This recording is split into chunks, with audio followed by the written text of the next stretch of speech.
Assalamualaikum warahmatullahi wabarakatuh. Para pemirsa yang berbahagia, janganlah kita letakkan dunia di dada kita. Rasulullah Sallallahu Alaihi Wasallam pada suatu kesempatan menepuk pundak Ibnu Umar lalu berkata kepadanya, "Kun fid dunya ka'annaka gharib aw abiri sabil." Jadilah kamu di dunia seperti seorang musafir atau orang yang sedang melintas. Begitulah keadaan dan posisi kita di dunia.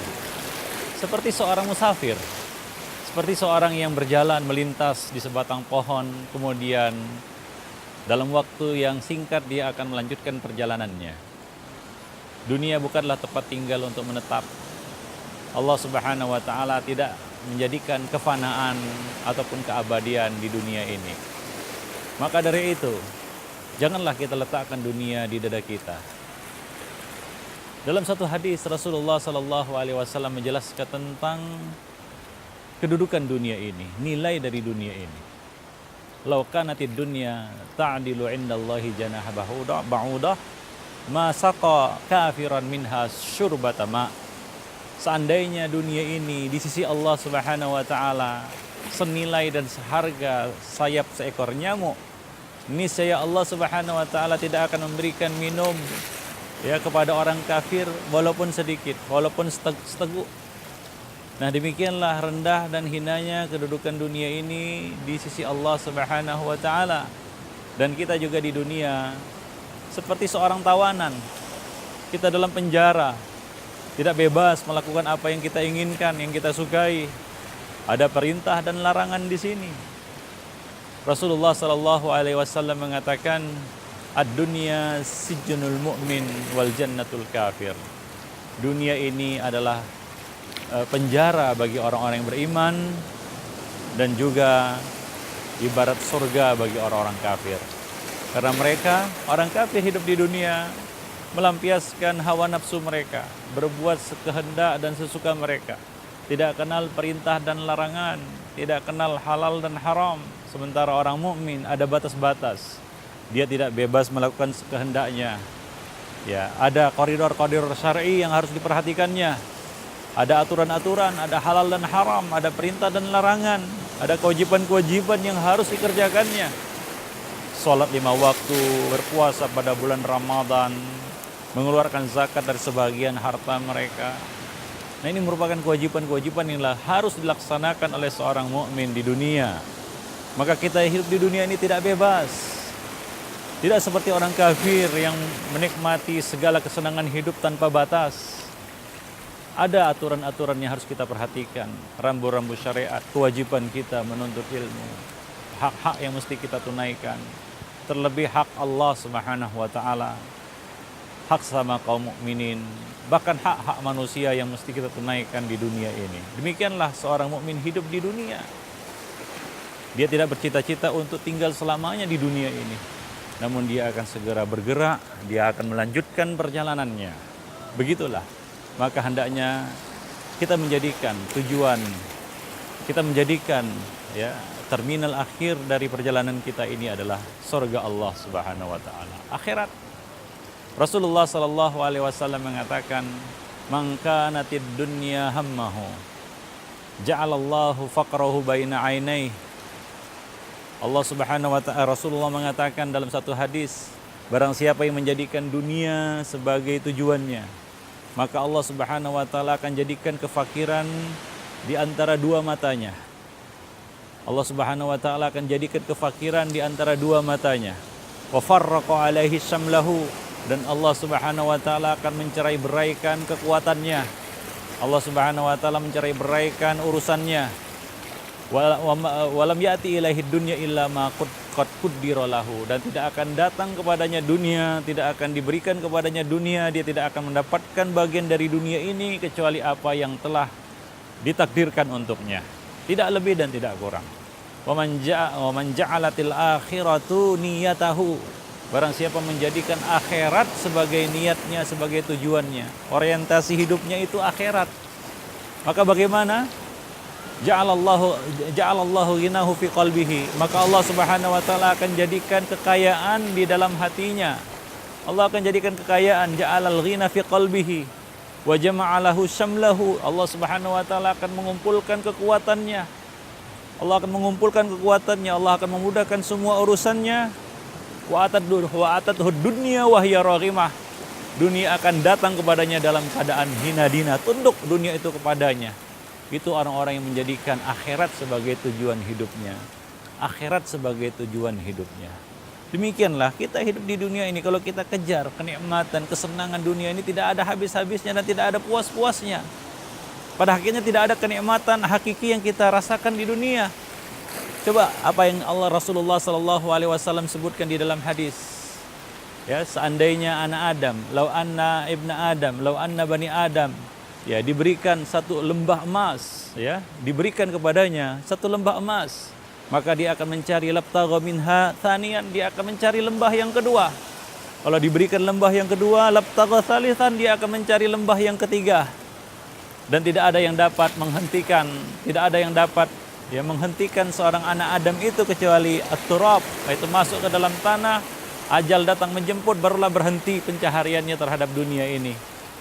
Nah, barulah dia menyesal dan dia gigit jari. Barulah dia mengatakan, ya laita, wahai seandainya dulu aku memanfaatkan dunia ini untuk meraih akhirat. Maka dari itu Allah Subhanahu wa taala juga mengatakan di dalam Al-Qur'an, berpesan kepada kita untuk menjadikan dunia ini sebagai alat untuk meraih akhirat. Allah mengatakan, wabtaghi fima ataqallahu ad-darul akhirah wa la tansa nasibaka minad dunya. Carilah akhirat dengan dunia yang Allah Subhanahu wa taala berikan kepadamu. Namun jangan lupa nasib kamu di dunia. Ayat ini menegaskan kepada kita bahwasanya seorang mukmin itu harus menjadikan akhirat sebagai prioritas utamanya. Ya, lalu dunia adalah kebutuhan sekunder. Namun banyak dari kita sekarang ini justru membalik ayat ini, kita jadikan akhirat sebagai kebutuhan sekunder, sampingan kalau sempat, sementara dunia menjadi tujuan utama kita.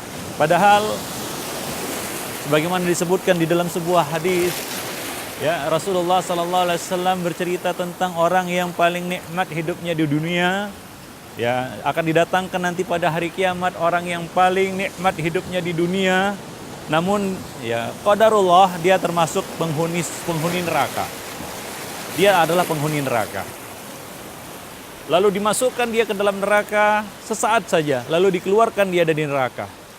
Lalu ditanyakan kepadanya, ya fulan, apakah kamu pernah merasakan kenikmatan? Apakah karena engkau pernah merasakan kebahagiaan, kelezatan? Ini orang yang paling nikmat hidupnya di dunia. Dan qadarullah dia termasuk penghuni neraka. Dimasukkan dia sesaat saja ke dalam neraka, dimasukkan sekali celup saja ke neraka. Lalu ditanyakan kepadanya, ya fulan, apakah engkau pernah merasakan kelezatan, kenikmatan hidup? Dia pun mengatakan, la ya Rob, tidak ya Rob. Aku tidak pernah merasakan kenikmatan sedikit pun. Demikian coba lihat orang yang paling nikmat hidupnya di dunia, tapi di akhirat, ketika dia merugi, dia menjadi orang yang merugi, dia menjadi seorang ahli nar, penghuni neraka, dimasukkan sekali celup saja ke neraka, diangkat lagi ke atas, lalu ditanyakan kepadanya, bagaimana fulan, apakah kamu pernah merasakan kenikmatan? Dia mengatakan tidak. Aku tidak pernah merasakan kenikmatan sedikit pun. Nah sebaliknya, seorang penghuni surga, seorang penghuni surga, dan kebetulan dia adalah orang yang paling sengsara hidupnya di dunia. Ini orang yang paling sengsara di dunia, orang yang paling sulit hidupnya, paling menderita hidupnya di dunia. Tapi qadarullah, Allah Subhanahu wa taala menakdirkan dia adalah penghuni surga. Dia adalah penghuni surga. Maka Allah Subhanahu wa taala masukkan dia ke dalam surga sesaat saja. Lalu dikeluarkan kembali dan ditanyakan kepadanya, ya fulan, apakah kamu pernah merasakan kesengsaraan hidup? Apakah kamu merasakan kemelaratan hidup, kepahitan hidup? Dia mengatakan, tidak ya Rob, aku tidak pernah merasakan kepahitan dan kesengsaraan hidup. Itu baru sesaat saja dimasukkan ke dalam surga.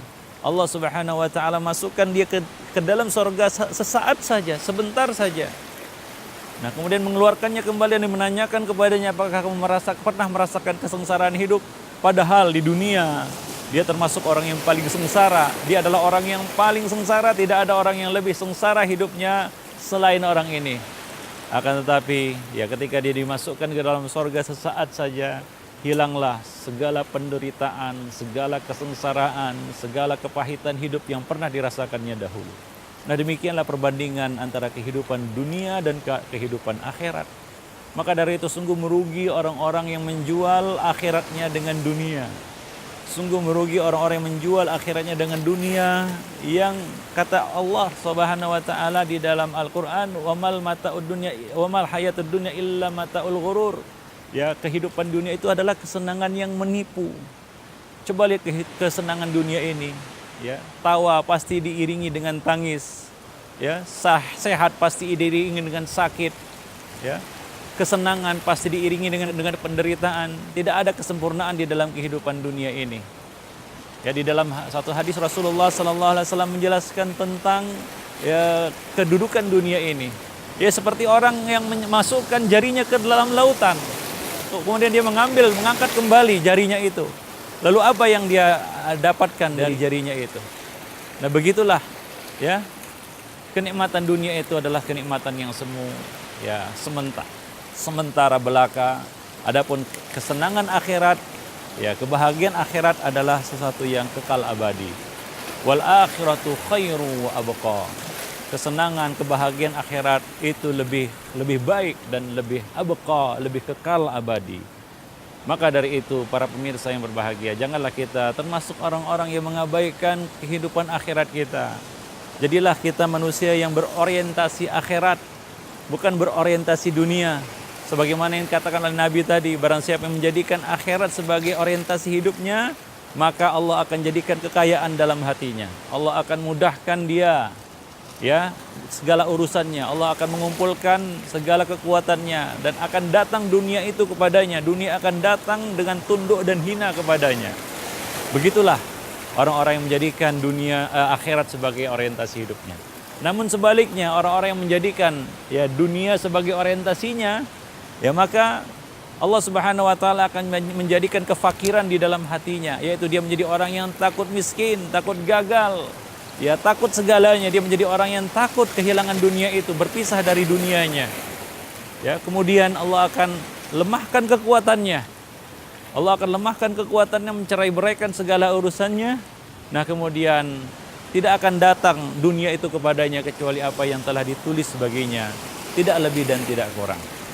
Para pemirsa yang berbahagia, janganlah kita menjadi hamba dunia, hamba dinar, hamba dirham, hamba al-khamisah, hamba pakaian. Jika diberi kita senang, suka. Jika tidak diberi kita mengeluh, kita marah, kita menggerutu, ya. Ya, kita marah kepada Allah Subhanahu wa taala, menggerutu kepada Allah Subhanahu wa taala. Ya, kita merasa Allah Subhanahu wa taala meninggalkan kita ketika kita tidak diberi apa yang kita minta. Kita tidak diberi oleh Allah Subhanahu wa taala apa yang kita minta. Janganlah kita menjadi hamba dinar dan dirham. Jadilah hamba Allah yang sejati, hamba Allah yang senantiasa menjadikan tujuan hidupnya adalah Allah Subhanahu wa taala, mencari ridha Allah Subhanahu wa taala, mengejar ridha Allah Subhanahu wa taala. Dan demikianlah para pemirsa yang berbahagia, mudah-mudahan Allah Subhanahu wa taala menjadikan kita hamba Allah yang sejati, hamba-hamba yang menjadikan akhirat sebagai tujuan hidupnya, yang menjadikan orientasi akhirat sebagai moto hidupnya, dan menjadikan ya dunia ini sebagai alat untuk mengejar dan mendapatkan kebahagiaan di akhirat. Demikianlah. Wabillahi taufiq wal hidayah. Assalamualaikum warahmatullahi wabarakatuh.